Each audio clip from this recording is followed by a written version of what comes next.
তোমরা শুধু ফুচকাগুলো দেখতে থাকো, কিন্তু আবদার করতে পারবে না যে আমার জন্য পাঠাও। তাহলে কিন্তু এই আবদার আমি মোটেও রাখতে পারবো না। হ্যাঁ, তার জন্য সবাই মানে লোভটা সামলিয়ে রাখবা শুধু।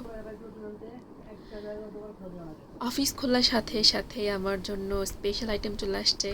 তার কারণ অনেক দিন ধরেই ফুচকা খাবো বলে বলে মাথা পাগল করে দিছিলাম।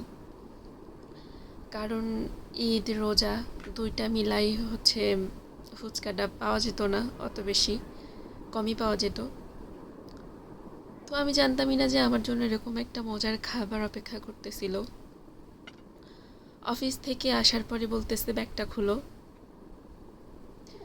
তোমার জন্য একটা জিনিস আনা হয়েছে।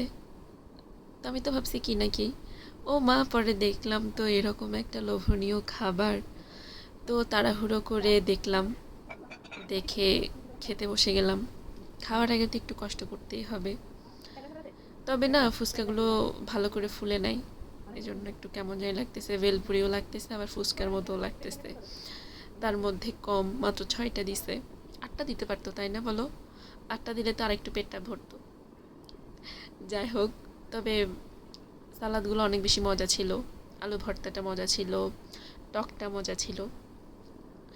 আর এদিকে আমি রেডি করতেছিলাম আর তাকে বারবার বলতেছিলাম যে তুমিও একটা খায়ো, সে খাবেই না। যাক, ভালোই হয়েছে। এই 6টা আমারই। আর দেখে কি সুন্দর লাগতেছিল, তাই না? লোভনীয় লোভনীয় লাগতেছে।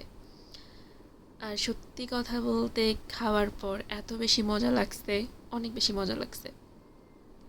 ঝালটাও একদম পারফেক্ট ছিল, সব কিছু পারফেক্ট ছিল, টকটাও একদম আমার মনের মতো ছিল। তো সবটা খাওয়ার পর অনেক বেশি ভালো লেগেছিল। কি তোমাদের পার্টনার কি তোমাদের জন্য এরকম মজার মজার খাবার নিয়ে আসে?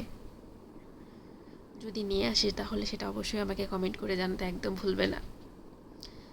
আর এই সব হচ্ছে কিন্তু ছোট ছোট ভালোবাসা। হ্যাঁ, এগুলাতে আমরা মেয়েরা অনেক বেশি খুশি হয়ে যাই। কি বলো?